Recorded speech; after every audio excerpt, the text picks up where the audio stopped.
ইতিমধ্যে আমাৰ অগপত আমাৰ কংগ্ৰেছাই দলৰ এগৰাকী নেতা অপূৰ্ব ভট্টাচাৰ্য ডাঙৰীয়া ইতিমধ্যে অগপত যোগদান কৰিছে আৰু দুগৰাকী বিধায়কে ইতিমধ্যে আমাৰ লগত যোগাযোগ কৰি আছে।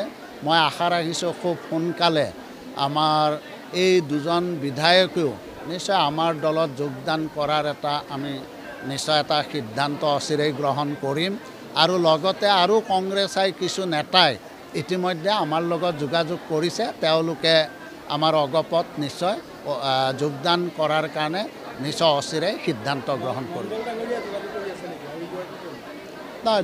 দুগৰাকীয়ে কৰি আছে। এটা নামটো ক'লে ভাল হ'বনে নহ'ব মইতো তথাপিও এটা আব্দুল বছিৰ মণ্ডল আৰু লগতে ছিদ্দিক আহমেদ ডাঙৰীয়া কৰিমগঞ্জ দক্ষিণ কৰিমগঞ্জৰে আৰু কৰি আছে। সেইটো ফাইনেল হোৱা নাই, সেইকাৰণে মই ক'বলৈ নিশ্চয় স্বাগতম জনামেই।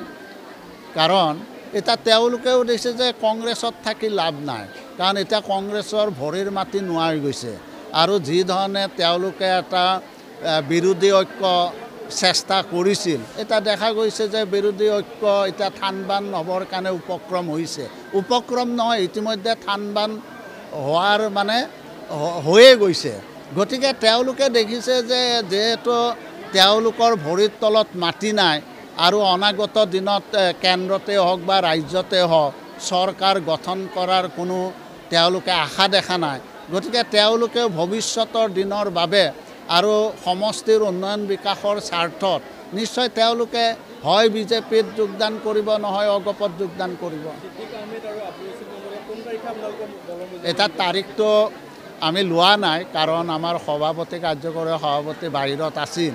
গতিকে দুই এদিনতে আমি আলোচনা কৰিম, আলোচনা কৰি এটা সিদ্ধান্ত ল'ম।